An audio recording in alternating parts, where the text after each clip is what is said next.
Canto Espírita apresenta Estudando André Luiz, na obra Obreiros da Vida Eterna, psicografia de Francisco Cândido Xavier. Boa noite a todos, boa noite a todas, sejam bem-vindos mais uma vez ao nosso estudo das obras de André Luiz, Obreiros da Vida Eterna. Mas antes de darmos continuidade ao início ao nosso estudo, gostaria de pedir a Ariane que abrisse com uma oração. Obrigado, Ariane. Então, nesse momento, vamos elevar os nossos pensamentos ao plano maior, colocando as nossas melhores vibrações, emanando a nossa melhor energia, liberando essa energia de paz e de amor para todos os cantos do nosso planeta. Precisamos de emanar muito amor e muita paz nesses momentos de turbulação, de violência, de guerras, nesse momento de transição planetária. Pedimos ao nosso Mestre Jesus que seja conosco nesse momento de reflexão e estudo. Pedimos ao nosso amigo André Luiz que continue trabalhando, nos ajudando a entender o plano espiritual. Pedimos a todos os trabalhadores do bem que continuem nesse trabalho abençoado, na seara de Jesus, agradecendo a cada um deles, do plano espiritual e do plano material, todos aqueles que trabalham em função ao próximo, ajudando, escutando, em todos os momentos das nossas vidas, que possamos fazer cada vez melhor, que possamos ser cada vez melhores e que possamos ser a mudança que queremos no nosso planeta, que possamos ser a mudança que queremos no outro, que possamos ser a mudança, o diferente, que sejamos cada vez mais como Jesus. Espelhemos-nos no Mestre. Abençoado seja nosso Mestre querido, que nos deixou tudo o que precisamos, que é amar.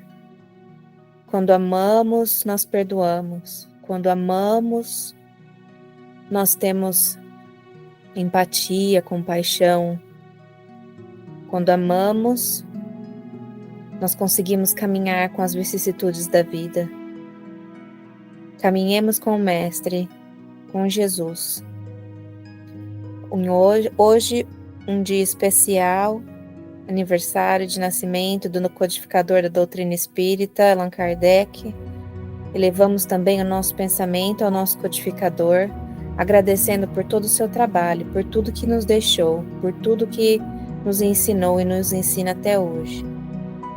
E agora peço permissão do plano espiritual para darmos início, então, aos nossos estudos dessa noite. E que assim seja. Amém. Obrigado, Ariane. E realmente hoje é uma data comemorativa, né, de certo modo, do nascimento desse querido irmão que desbravou, né, esse campo tão maravilhoso da espiritualidade. Claro que antes dele também houveram outros, e depois dele houveram outros também, continuando, né, o trabalho, mas foi graças ao seu trabalho árduo de descobrir a verdade, de descobrir a verdade sobre, né, a vida no mundo espiritual, que nós estamos aqui hoje. Então temos realmente muito a agradecer e sermos agradecidos a Allan Kardec. Então, vamos continuando aqui com a nossa recapitulação da semana passada. Então, continuamos, essa é a recapitulação da semana passada. Nós fizemos o final do capítulo 15, Aprendendo Sempre. Então, isso foi o que a gente viu. André, ainda impactado com a situação da irmã que sentava sobre sua própria vala, de todo custo, tentava ajudá-la e trazê-la à razão, porém sem sucesso. Nessa hora, um espírito da equipe espiritual de ajuda à necrópole se aproxima e percebe que aquela era a primeira visita de André a um cemitério. O amistoso irmão era parte de uma equipe de 4 espíritos que prestavam socorro e auxílio aos espíritos que permaneciam no local, assistindo a cada um de acordo com o grau de necessidade, nunca se esquecendo, porém, que muitas vezes o sofrimento aparente é a colheita do deliberado desprezo pelos sublimes patrimônios da vida humana. Ouvida a explanação, André esboça ainda a vontade de ajudar a irmã desorientada. É, porém, advertido pelo amigo que lhe diz ser inútil o esforço devido ao estado mental da mesma. Devido ao estado mental da mesma, se encontrar completamente desestabilizado. Viver há mais de 30 anos na carne, completamente indiferente aos problemas espirituais. Após o casamento, contraiu a gravidez, pela qual não manteve o menor respeito, continuando com abusos que lhe levaram à situação fatal. Após difícil parto, na qual um menino vos nasceu, fora acometida por infecções e febre maligna, aniquilando-lhe o organismo. Lutou com a morte ferozmente, alimentada pela maternidade latente, que despertou tardiamente, mas sua luta foi em vão, sucumbindo ao desencarne e permanecendo em seu atual estado desde então. Suas convicções materialistas lhe impediam que se colocasse em favorável posição receptiva da ajuda superior. Vendo ainda que ela se encontrava ligada ao corpo material, percebe André que a mesma sente o desfalecer do corpo físico em tormentos diários e pergunta se não poderiam ajudá-la a romper tal conexão. O trabalhador espiritual se surpreende com tal proposta e explica que, se libertassem as algemas, ela voltaria ao lar terreno com revolta e destruição, e que não tinha esse direito por ter olvidado seus compromissos familiares enquanto encarnada. Triste cenário, nada mais era do que a colheita do que havia plantado. A ajuda virá tão logo o arrependimento sincero aconteça. Então esse foi o caso da nossa irmã que desencarnou, né, e estava ainda presa ao corpo material, né, e depois dela houve mais um outro caso também que neste resumo não está abordado, foi um caso de um senhor também, que se encontrava também sobre a sua tampa, da sua vala, vamos assim dizer, né, e também se encontrava desestabilizado mentalmente, pois estava muito ligado à matéria. A sua preocupação maior era o dinheiro que havia deixado, né, porque tinha sido, enquanto encarnado, uma pessoa rica, e enfim. Então tem esse cenário também. Se alguém gostaria de revisitar esse capítulo, né, temos no nosso canal do YouTube o estudo do capítulo passado, do capítulo 15, da parte 2, e poderá, né, acompanhar conosco esse caso também. Vamos aqui agora começar um novo capítulo. Hoje nós começaremos o capítulo 16, Exemplo Cristão. José, você é o nosso leitor oficial, se quiser continuar a leitura para nós. Se alguém quiser ler. Se ninguém quiser ler, eu posso ler. Fala. Exemplo cristão. Eu tento ler devagar, para vocês acompanharem melhor. De conformidade com o roteiro de serviço traçado pelo assistente, Hipólito e Luciana ficariam na casa transitória, atendendo às necessidades prementes de Dimas, recém-liberto, enquanto nós, ambos, acompanharíamos Fábio em processo desencarnacionista. Fábio permanece em excelente forma, esclareceu-nos o orientador, e não exigirá cooperação complexa.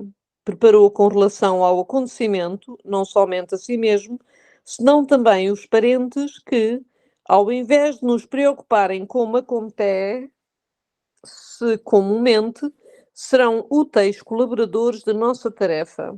Falava Jerónimo com sólida razão, porque em verdade mostrava-se a Dimas em lastimável abatimento. Apesar da fé que lhe aquecia o espírito, as saudades do lar infundiam-lhe inexprimível angústia. Às vezes, finda a conversação serena em que se revelava calmo e seguro nas palavras, punha-se a gemer doridamente, chamando a esposa e os filhos, inquieto. Em tais momentos, tornava aos sintomas da moléstia que lhe vitimara o corpo denso e com dificuldade conseguíamos subtraí-lo à estranha psicose, fazendo regressar à posição normal. tentava desenvencilhar-se de nossa influência amiga, como se houver enlouquecido repentinamente no propósito de fugir sem rumo certo. Gritava, gesticulava, afligia-se, como sonâmbulo inconsciente. Não pude dissimular a surpresa que me assaltou diante da ocorrência. Se estivéssemos tratando com criatura alheia aos serviços da espiritualidade superior, compreensível seria o quadro que se desenrolava aos nossos olhos. Mas Dimas fora instrumento dedicado do espiritismo evangélico, consagrara a existência às benditas realizações da consoladora doutrina do túmulo vazio pela vida eterna. De antemão sabia, na esfera carnal, que seria submetido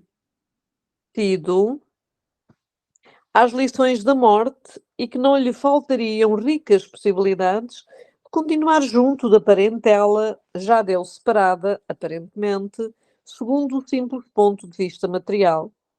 Porque semelhantes distúrbios não merecera ele a excepcional atenção de nossos superiores hierárquicos. Vali-me de momento adequado e expus ao nosso dirigente as indagações que me absorviam o raciocínio. Sem qualquer nota admirativa, Jerónimo respondeu-me bem-humorado. Você deve saber, André, que cada qual de nós é por si mesmo todo um mundo. Esclarecimentos e consolações são dádivas de Deus, nosso Pai, mas convicções e realizações constituem obra nossa. Cada servidor tem a escala própria de edificações na tábua de valores imortais. A Assembleia de Aprendizes receberá a mesma bagagem de ensinamentos, de modo geral, organizada para todos os indivíduos que a integram. Diferenciam-se, porém, os alunos na série do aproveitamento particular. O mérito não é património comum, embora seja a glória do cume a desafiar todos os caminheiros da vida para a suprema elevação. Dimas foi destacado discípulo do Evangelho, principalmente no setor de assistência e difusão, mas quanto a si mesmo, não fez aproveitamento integral das lições recebidas. Espalhou as sementes da luz e da verdade, dedicou-se largamente à causa do bem, merecendo por isso mesmo socorro especialíssimo. Contudo, no campo particular, não se preparou suficientemente. Qual ocorrência à maioria dos homens? Prendeu-se demasiadamente às teias domésticas, sem maior entendimento.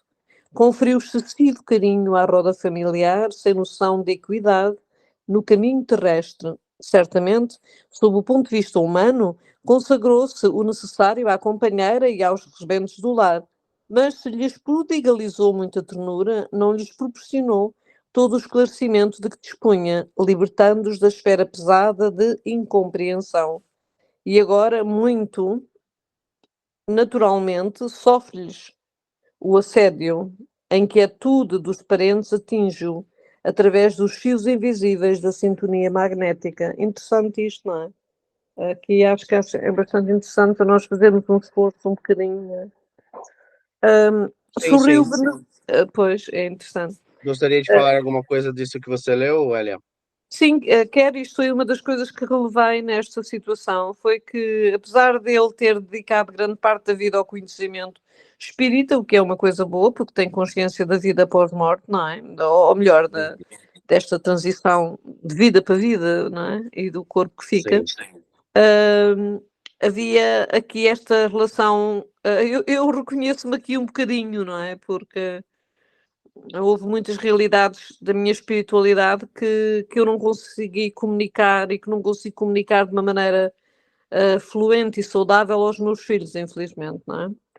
Mas nos reconhecemos todos nesses relatos, para falar a verdade, né? Yeah. Mas então, mas achei interessante como ele próprio está a sofrer agora as consequências kármicas, não é? Do fato de não se ter esforçado provavelmente para essa coisa da prática do espiritismo, de fazer o evangelho em casa e por aí fora, não é? Acho que assim são boas passagens de informação e acho que também faz parte do processo, não é? É assim uma coisa que me faz pensar, não é? Porque muitas vezes quando nós estamos vocacionados ou que já nascemos com esta tendência de pesquisa da espiritualidade, esquecemos muitas vezes não sei, sei lá, de partilhar com inteligência mais ou menos os nossos aprendizados, não é? Mas também há pessoas que não se interessam nitidamente por estas coisas, não é? Eu acho Por isso. que eu acho que nesse caso, eu achei muito interessante a comparação que André Luiz usou, aliás, Jerônimo usou, né, para explicar a André a respeito da questão da escola, né, vamos assim dizer. Nós passamos pela escola da vida, né, e vamos colocar a escola de estudos mesmo, a escola aquela, né, primária, secundária, que todos nós temos que ir enquanto, né, no nosso desenvolvimento, e nós todos passamos pela escola. E o aprendizado, de certo modo, ele é uniforme para todo mundo, vamos assim dizer, né? Ou seja, nós passamos pelo primeiro grau, segundo grau, terceiro grau, e todos nós, né, aprendemos a mesma coisa. Só que aquilo que retemos varia de pessoa para pessoa, né? Tanto é que depois, né, uns vão mais longe, outros ficam pelo caminho na questão da educação, né? Devido ao bom ou mau aproveitamento daquilo que todos nós passamos, né? E a mesma coisa se aplica aqui também nos ensinamentos e do espiritismo, por exemplo, né? Porque Dimas era uma pessoa que sabia muito, né, a respeito da realidade da vida espiritual e da vida eterna, do mundo, da mediunidade e dos fenômenos, enfim, de tudo isso.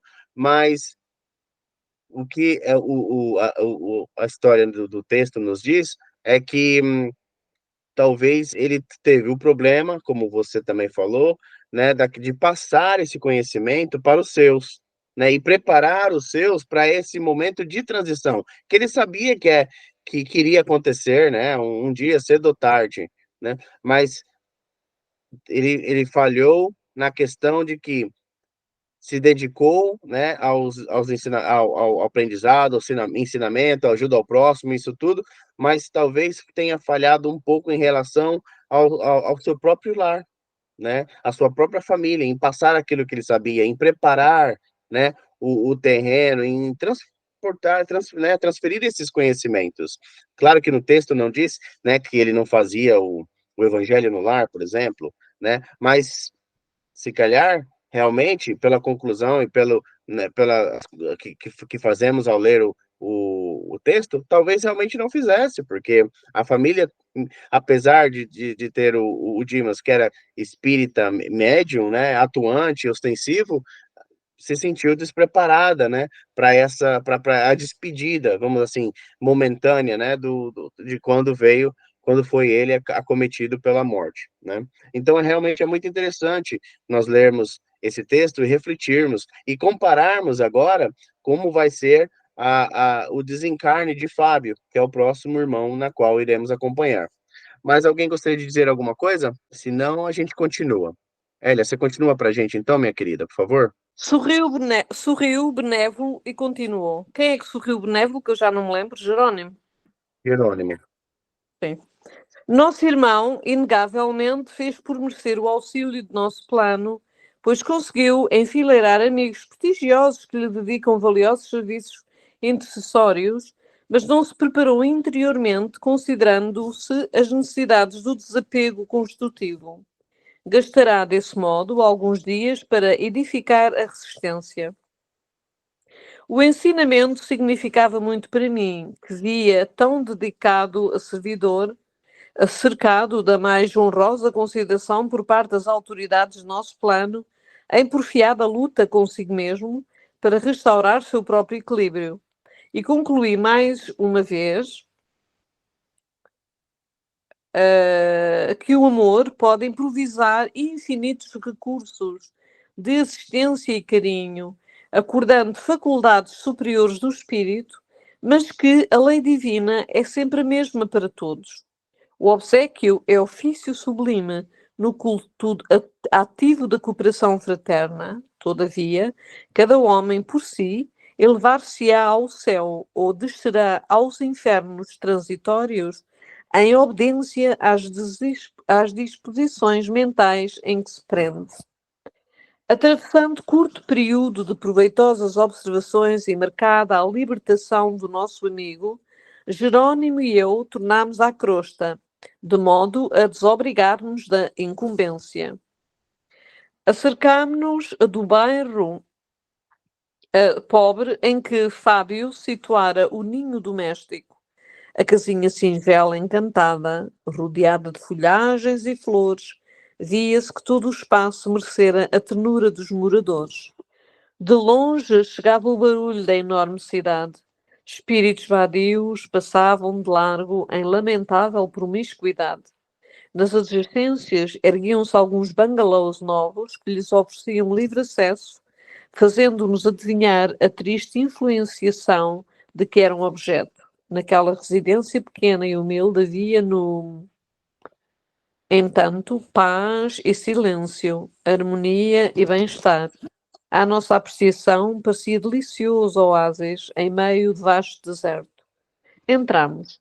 3 amigos espirituais receberam-nos. Um deles, Aristeu Fraga, conhecido pessoal de Jerónimo, abraçou-nos, vestido, e anunciou que faziam visita ao enfermo, então, nas últimas horas do corpo material. Agradeceu-nos o interesse pelo desencarnante e apresentou-nos o irmão Silveira, genitor de Fábio na Terra, que desejava colaborar conosco em favor do filho querido. Estava satisfeito, informou. O filho arregimentara todas as medidas relacionadas com a própria libertação, submetendo-se dócil aos desígnios superiores.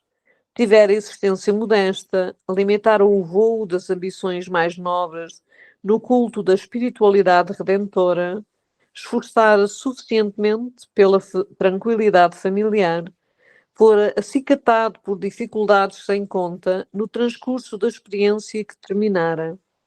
Deixava a esposa e 2 filhinhos amparados na fé, viva e, embora não lhes legasse facilidades económicas, afastava-se do corpo físico, jubiloso e confortado, com a glória de haver aproveitado todos os recursos que a esfera superior lhe havia concedido.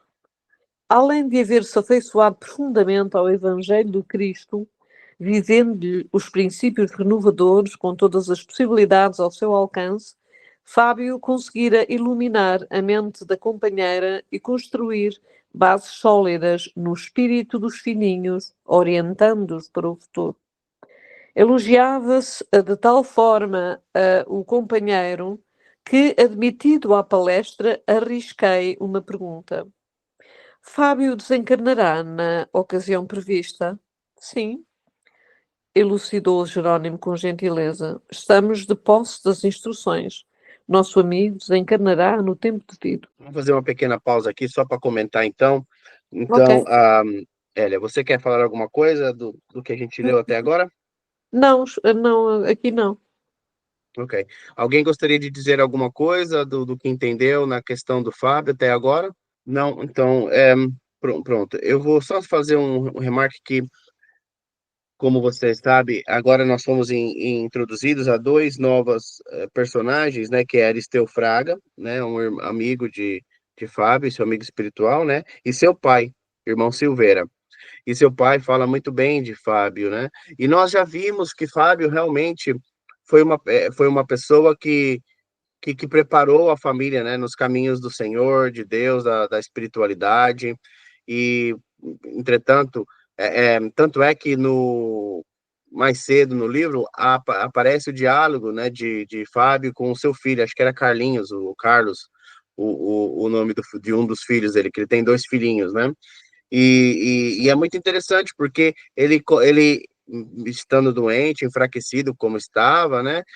Mesmo assim, no seu leito, né, de recobro, de doença, ele ainda consolava o filho, explicava, falava, né, das questões da espiritualidade. Então é muito bonito, né, ver isso, porque uma coisa que eu tento fazer com a minha filha também é falar, né, com ela sobre essas realidades e falar, né, que querendo ou não, a morte, né, do corpo físico chega a todos nós, né? Um dia chega, nós não vivemos para sempre, não encarnados, né? Vivemos para sempre, sim, nosso espírito, né? Mas o nosso corpo é perecível. Então, esse é um tipo de coisa também que eu tento fazer também muito com a minha filha, que é falar com ela sobre essas coisas e falar, né, olha, o papai não vai viver para sempre, mas o dia quando o papai, né, passar de volta para o plano espiritual, o papai vai continuar vivo, o papai vai continuar, né, com você, e você ore pelo papai, sabe, e tentando, né, passar a concepção, né, a realidade da vida eterna, da vida espiritual, né, que a morte é uma separação, mas apenas momentânea, né, não é uma separação eterna, né, de perdição, morreu, se perdeu, né.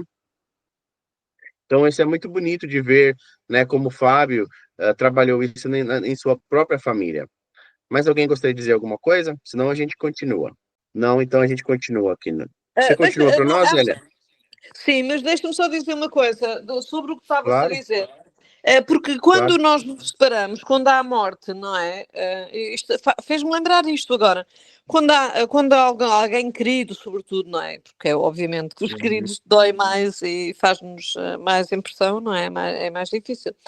Ahm, Quando alguém, nós muitas vezes esquecemos-nos que a vida aqui na Terra é um ápice. Ela parece-nos, mesmo que uma pessoa viva 80 ou 90 anos, na verdade, quem é que não olha para si mesmo e diz: Meu Deus, eu já tenho esta idade, eu já tenho esta idade.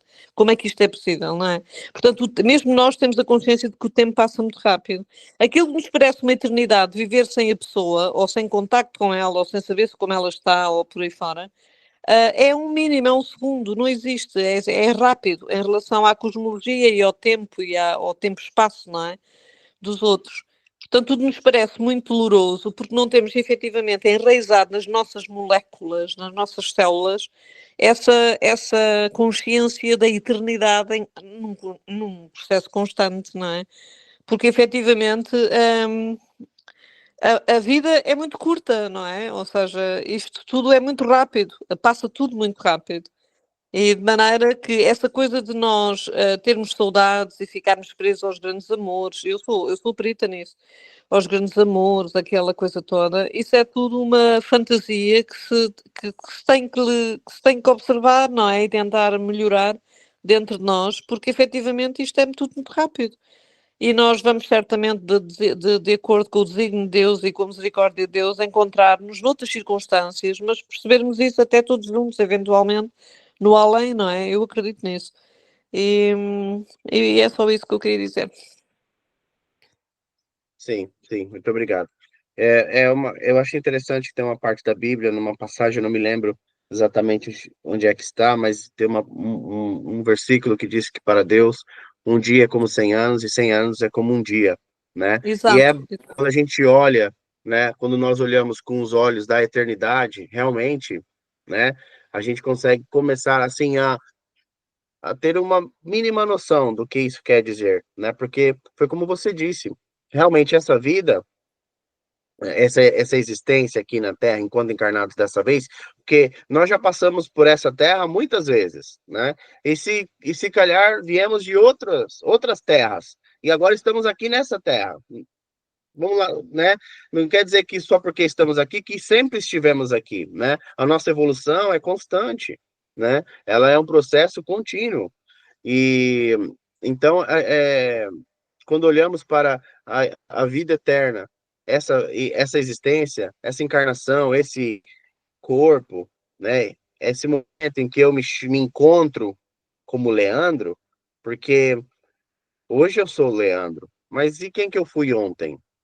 Ontem eu não era o Leandro, ontem eu era uma outra pessoa, né? Num outro corpo, com outro ensinamento, com outra perspectiva de vida, entendeu? Então, quando a gente começa a olhar para a vida espiritual, né? A nossa vida eterna, a gente começa realmente a perceber que será que eu não estou perdendo tempo nesta encarnação com coisas fúteis, com, com o orgulho, com o meu com o meu egoísmo, né? E com o Com a medo, maledicência. há uma emoção, uma sensação que é muito hormonal, que é muito nossa, que é muito do ser humano e dos animais também, é o medo, não é? Há muitas das nossas atitudes, das nossas opções, das nossas decisões na vida, que são, infelizmente, no sentido de procurarmos segurança, com o medo de ficarmos sozinhos, com o medo Uhum. de não termos dinheiro, com o medo de não termos dinheiro, não é o dinheiro no sentido do materialismo exacerbado, é o dinheiro para viver, para pagar, para cumprirmos com aquilo que se chama a balance da cidadania, não é? Portanto, para sermos pessoas honestas e dignas de estarem inseridos no contexto. Aí é o medo. Eu acho que o medo também tem que ser muito observado dentro de nós. Quando nós procuramos, às vezes, religiões, não é? Também é por medo de sentirmos separados de um grupo ou por medo de não sermos aceitos no reino superior, ou sei lá. O medo é uma emoção que nos faz muito sofrimento e que nos faz muito apego também. Muito apego. O medo de não saber, o medo do não conhecimento. Eu não sei, eu acho que é uma das sensações que são naturais, não é? É uma emoção natural, faz parte, mas que está muito exacerbado na nossa vida. Temos que ser. Eu sinto isso. Apesar de não ser uma O pessoa. medo. Desculpa, continue. Não, apesar de eu não ser uma pessoa que seja assim propriamente cozida pelo medo, mas sinto essa emoção dentro de mim.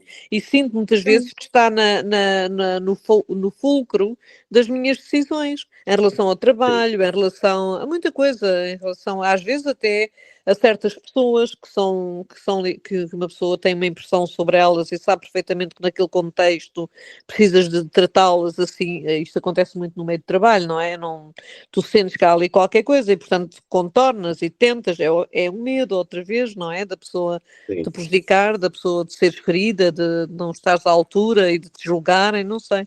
Esta emoção Sim. também é uma emoção que uma pessoa deve levar muito para o além. Esta emoção deve ser muito difícil de se destilar, não é? Neste processo vibracional da evolução, eu acho. É. Isso já essas suas questões já nos levam um pouco, né, assim, distante daquilo que nós estamos vendo agora. Mas, claro, o medo realmente é um sentimento que nós todos temos, né? Agora, o que não podemos fazer é deixar o medo nos dominar e tomar, né, o center stage, né, ser o carro forte das nossas decisões. Acho que aí é que reside o maior problema para nós, não é? Mas, claro que há questões também que são mentais e psicológicas, que necessitam de ajuda médica e devem sim ser procuradas, porque há também questões psicológicas que são reflexo de vidas, de experiências passadas, né, que nós trazemos ainda conosco, que podem, de repente, ser trabalhadas nessa existência, né, mas isso aí já é no campo psicológico, né, da psicologia, e aí já acabamos fugindo um pouquinho do texto, mas talvez esteja tudo ligado, né, com certeza está tudo ligado. No que toca, né, a lidarmos com os nossos conflitos pessoais. Então, vamos continuar Nos conflitos e naquilo que também levamos para a outra vida, não é? Porque é interessante percebermos estas emoções todas, para quanto mais conhecimento tivermos acerca delas, mais habilitados estaremos a desprender-nos delas também no além, porque certamente que estas emoções fortes da sobrevivência aqui no planeta também as arrastamos connosco, não é? Por mais conscientes que sejamos, sim, digo eu. sim, com certeza, é verdade. Você gostaria de continuar lendo para a gente, querida? Sim. Eu estou no É Verdade, não é? Sim. É verdade, confirmou o pai emocionado. Ele aproveitou todos os recursos que se lhe conferiram, malgrado o corpo franzino e doente desde a infância. Traindo a condição de médico, sempre interessado em estudar, considerei. É lamentável tenha renascido em semelhante organismo, quem sabe, servir com tanto valor à causa do bem. O genitor sentiu-se na necessidade de esclarecer o assunto, porque prosseguiu calmo. Este é, de facto, argumento humano dos mais ponderáveis. Quando na carne, frequentes vezes, surpreendi-me com a saúde frágil de Fábio em criança. Desde cedo, notei-lhe a virtude inata, o pendor para a retidão e para a justiça, as disposições congénitas para os trabalhos da fé viva. Passei longas noites na justa preocupação de pai, em vista do porvir incerto. Como poderia nascer alma tão sensível e formosa como a dele, em vaso tão imperfeito? Aos 12 anos fui atacado de pneumonia dupla, que quase o arrebatou do nosso convívio. Clínico amigo chamou-me a atenção para a debilidade do rapazinho. Éramos, no entanto, demasiadamente pobres para tentar tratamentos caros em instâncias de repouso. Antes dos 14 anos, terminado o curso das letras primárias, conduziu-o ao serviço pela exigência imperiosa do ganha-pão. Sabia como pai que Fábio desejava... Fábio desejava continuar estudando para o aprimoramento das faculdades intelectuais em face dos seus pendores para o desenho e para a literatura, porque não poucas vezes surpreendi-o namorando o educandário vizinho de nossa casa, ralado de inveja ao reparar os colegiais em bandos festivos. As nossas condições de vida, no entanto, nos reclamavam um esforço ingente, e meu filho, atirado à luta desde muito cedo, não encontrou ensejo para as construções artísticas que idealizava. Segregando-se na oficina de mecânica, em ambiente pesado demais para a sua constituição física, ele não o tolerou por muito tempo, contraindo com facilidade a tuberculose pulmonar. Mas chegou a saber a causa determinante da posição física de Fábio ao regressar ao plano espiritual. Indaguei. Isso representou um dos primeiros problemas que procurei elucidar. Passado algum tempo, fui devidamente esclarecido. Meu filho e eu fomos destacados fazendeiros na antiga nobreza rural fluminense. Nessa época, não muito recuada, Fábio, noutro nome e noutra forma, era igualmente meu filho. Eduquei-o com um desvelado carinho e, por mais uma vez, enviei-o à Europa, ansioso por elevar-lhe o padrão intelectual e cioso de nossa superioridade financeira. Ambos, porém, cometemos graves erros, mormente no trato direto com os descendentes de africanos escravos. Meu filho era sensível e generoso, mas excessivamente austero para com os servidores das tarefas mais duras. Congregava-os na senzala com severidade rigorosa e perdemos grande número de cooperadores em virtude do ar viciado pela construção deficiente que Fábio conservou inalterável, simplesmente para manter ponto de vista pessoal. Os olhos do narrador brilharam mais intensamente. Pareceu menos bem ao contacto das recordações e acentuou com melancolia. O romance é longo e peço-lhes permissão para interrompê-lo. Senti remorsos por haver provocado a dificuldade, mas Jerónimo interveio em meu socorro.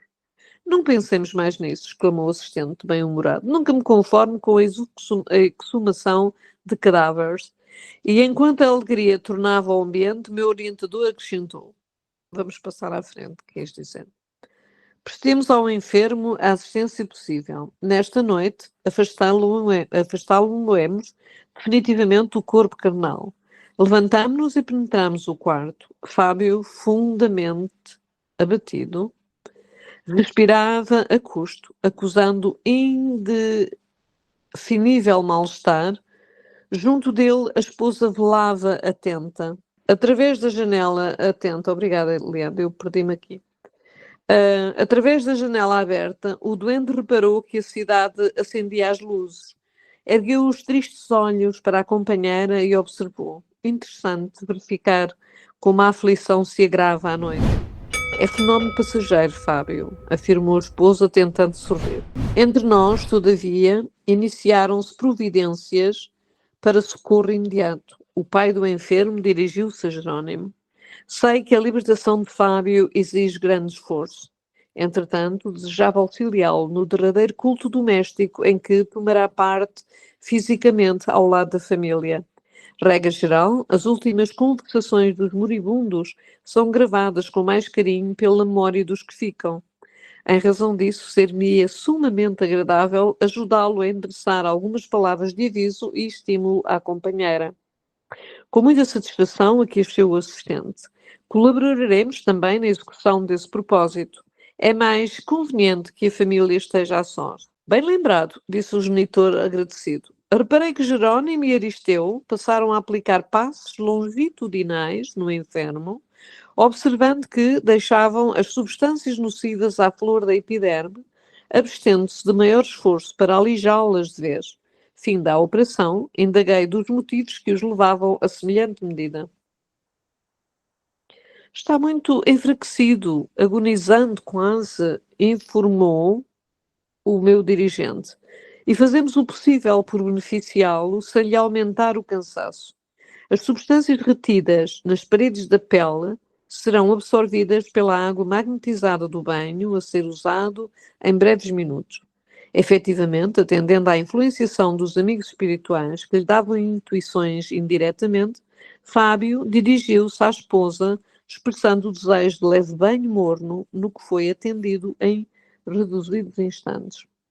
Jerónimo e Aristeu ministraram a água pura, certos agentes de absorção e ampararam a dedicada senhora que, por sua vez, auxiliou o marido a banhar-se como se estivesse satisfazendo o desejo de uma criança. Notei admirado que a operação se fizera acompanhar de salutaríssimos efeitos, surpreendendo-me mais uma vez ante a capacidade absorvente da água comum. A matéria fluídica prejudicial fora integralmente retirada das glândulas sudoríparas. Terminado o banho, o enfermo voltou ao leito, em pijama, de fisionomia confortada e espírito bem disposto. Algumas fricções de álcool levadas a efeito completaram-lhe a melhora fictícia. O relógio marcava alguns minutos, além das 19 horas. Silveira, que se havia ausentado, voltou depressa, falando particularmente a Jerónimo, a quem informou. Queria só apontar aqui que o banho ali foi reparador, né? É isso que eu entendi? Voltando Sim, um pouco. Sim, o banho foi reparador porque Jerônimo e Aristeu, né, imbuíram na água, né, a água foi magnetizada por eles, né, então, Foi magnetizada?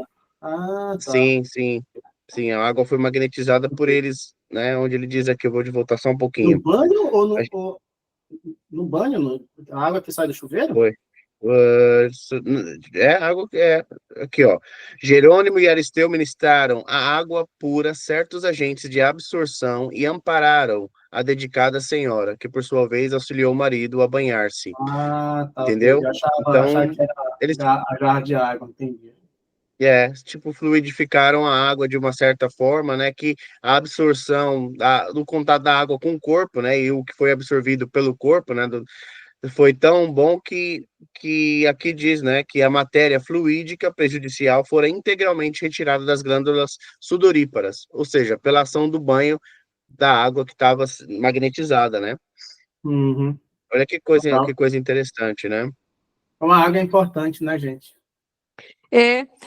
Sabes aquele tipo de pessoa quando vai assim a viajar e por aí fora e está calor e depois aparece assim um mar maravilhoso e damos aqueles mergulhos assim mesmo gostosos que nós sentimos o sal, a água, assim, aquele contentamento, não é? Aquela mudança do calor e do cansaço ali na água, acho que é também muito revitalizante e acho que é um bocado diferente, mas também pode ser esta impressão, não é? Uhum, sim.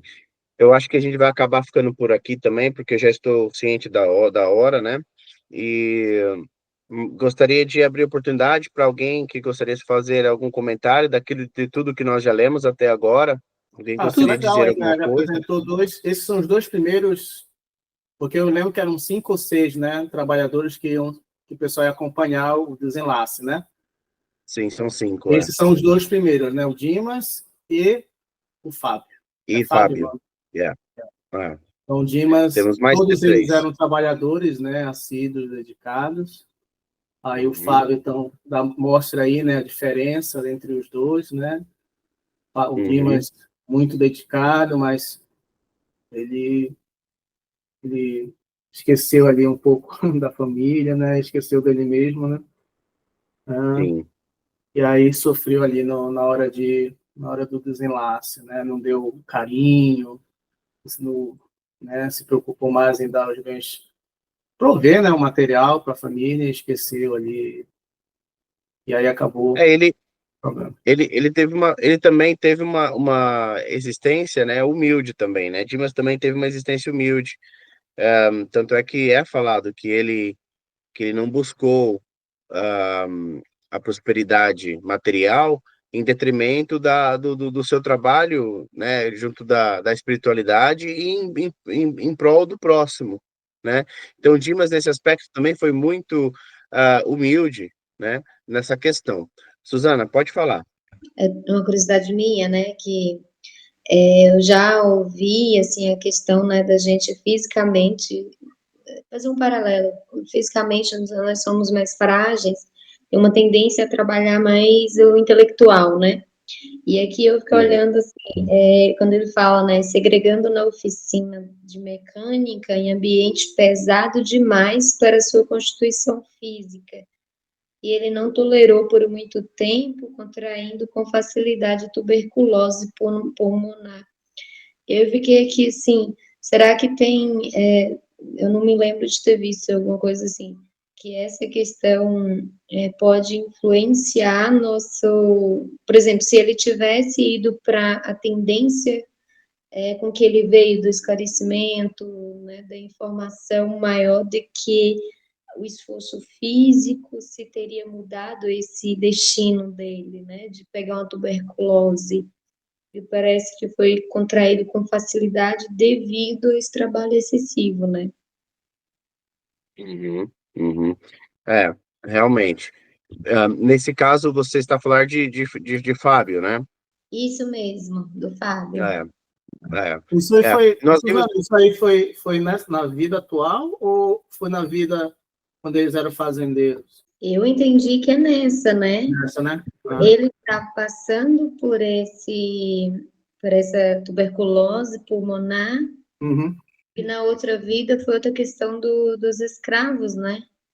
E É, aí, né, né? ele veio com uma condição diferente. Então, e aí voltamos, pegamos novamente naquilo que nós estávamos falando antes, né, da questão das vidas anteriores, né, e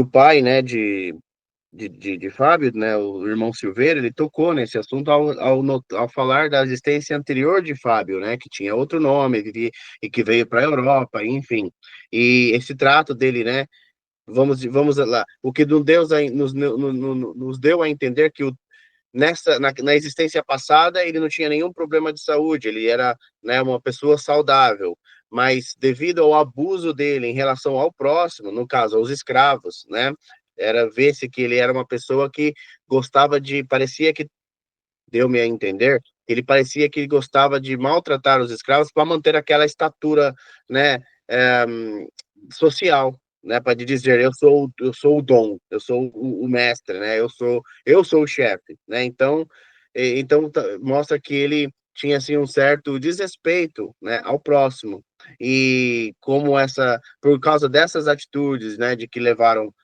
de ter maus tratos ao próximo, aos escravos, que definitivamente, apesar de serem escravos, eram também seres humanos, né, irmãos e irmãs, né, como nós sabemos, né, somos todos iguais. Nesta existência ele voltou com o corpo menos hábil, para quê? Para como maneira de resgatar, né, o que ele havia feito numa vida passada, né, e dar mais valor, né, dar mais valor à questão de ser de ter a sua constituição, sua saúde física hábil, né? Não sei se me fez entender, mas foi isso que eu entendi. É uma coisa que eu Mais alguém? percebi que me chamou a atenção ali, quando ele fala, vou até ler aqui ó, novamente, ó. Uhum. Congregava os escravos na senzala, com severidade rigorosa, e perdemos grande número de cooperadores em virtude do ar viciado pela construção deficiente. Acho que é por isso que veio, né, a refletir na vida atual o problema pulmonar, né? E na vida Uhum. passada ele Mas boa questão, Sim. Suzana, que você levantou aí. Né? Se ele contraiu a tuberculose no trabalho. Que página que é essa parte? Eu acho que eu perdi. Que parte você leu? A que eu li aqui, É, o meu é diferente, né? Mas tá 245. 245. É que uma questão de, se calhar, voltarmos depois um pouco na história, na semana que vem, aí quem sabe a gente volta novamente a essa parte, né? Se não estiver muito longe de onde nós estamos, que é sempre bom a gente recapitular também, né? Eu tô. Mais alguém gostaria de falar alguma coisa? Val, Thaís, Kleber, Ariane, Seu José. Não, tô tranquila, Leandro. Ok. Também, tô só na escuta. Uhum. Só uma Sim, pergunta, Leandro. Yes, Desculpa, manda lá, Kleber. porque a história, ela vem, o conteúdo já das semanas passadas vem continuando, né? Então, se eu acessar Uhum. pelo YouTube, eu consigo também acompanhar as lições que teve anteriores, no caso. Sim, sim. Sim, né? Tá Sim, bom. consegue sim. Obrigado. O estudo da semana passada, por acaso, antes dessa live, do estudo de hoje à noite, eu estava fazendo a edição, não terminei ainda, mas esse fim de semana, no mais tardar domingo eu já termino, aí já publico o estudo da semana passada. Da Esse semana você está passada. presente, né? Sim. Você já vai saber, uma vez que você se inteira dos outros, você já vai ver mais ou menos onde é que a gente está. Mas até Ok. tá tudo lá, até a semana anterior à semana passada, tá tudo lá, tá bem? Obrigado. Legal. Então, gente, vamos ficar por aqui. O José mandou só um comentário, a passagem do capítulo, né, dizendo que onde o pai de Fábio diz que, né, que perdemos grande número de cooperadores em virtude do ar viciado pela construção deficiente que Fábio conservou inalterável. Então, talvez, se calhar, ele já sofria, né, certos problemas físicos e continuou, né, com eles nessa vida presente dele, né? Então, eu vou fazer a oração de encerramento. Gostaria de pedir a todos que, se puderem e se sentirem, de fechar os olhos. Fechem os seus olhos e que respiremos fundo, enchendo os nossos pulmões com ar, lentamente, deixando sair também lentamente pela nossa boca, inspirando e expirando, para acalmar as nossas mentes e os nossos corações. E enquanto fazemos isso, elevemos os nossos pensamentos de gratidão ao nosso Pai amado, Deus, Criador de todas as coisas, Criador da vida, a quem nos criou com um propósito para que possamos evoluir, crescer e aprender nessa vida. Sabemos que muitas dificuldades nós atravessamos enquanto aqui encarnados, mas que todos os obstáculos, todas as dificuldades, todos os problemas, nada Ele nos dá a qual não possamos suportar, a qual não possamos ultrapassar, e a qual, com certeza, irão nos ensinar lições valiosas para o nosso aprendizado e para a nossa evolução. Muitas das vezes podemos não entender as razões pelas quais passamos certas coisas, mas o Espiritismo muito nos conforta, muito nos traz a razão de muitas das situações pela qual passamos. São resgates de vidas passadas, de atitudes, de ações que fizemos e que precisamos reparar e que precisamos consertar. E a maneira de o fazer, muitas das vezes, é através da encarnação e uma nova vida, uma nova oportunidade para consertarmos aquilo que fizemos de errado. E assim nessa vida, que vamos lado a lado, espíritos eternos que somos, de mãos dadas com nossos irmãos e irmãs, quando encarnados e inseridos no seio familiar.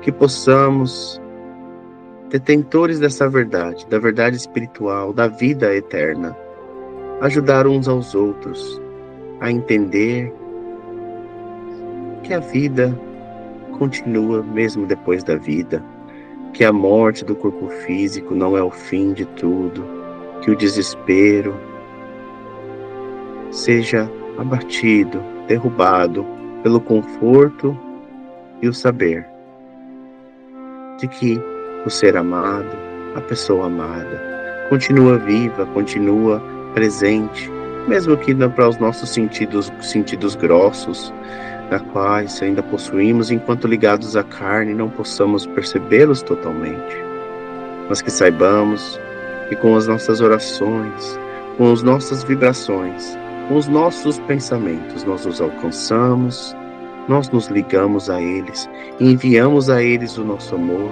a nossa ajuda, o nosso calor, e que eles possam assim serem confortados aonde quer que eles estejam no plano espiritual, e que os amigos benfeitores, nossos mentores e os seus mentores possam estar com eles, lhes ajudando por nós, pelo nosso amor.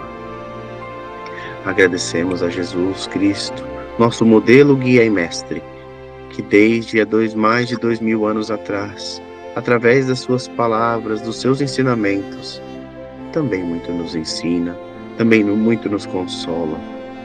E é exatamente a Jesus, nosso querido mestre, que pedimos misericórdia e pedimos ajuda, pois há tanto sofrimento neste mundo, pois há tanto derramar de lágrimas, choro, ranger de dentes, pois passamos ainda períodos turbulentos em nossa existência enquanto planeta Terra, enquanto casa material. Há muito ódio, há muito egoísmo, há muito rancor espalhado pelo mundo. E esses sentimentos trazem sofrimento a muitos dos nossos irmãos e irmãs e crianças.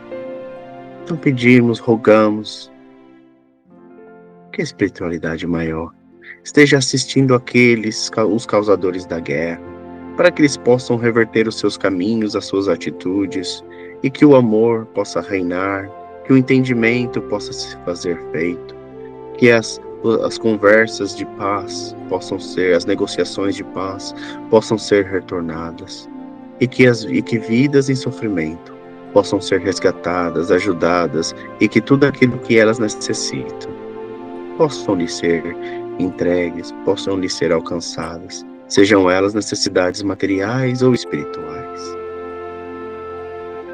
Temos apenas motivos para agradecer, pois somos sortudos nessa vida que temos. E agradecemos a oportunidade do reparo, a oportunidade de mais uma existência caminhando nesta terra. Agradecemos por todos aqueles aqui presentes e por aqueles também que não puderam estar presentes. Seja com eles. E que a espiritualidade maior esteja com cada um de nós no decorrer dessa noite e no decorrer desta semana.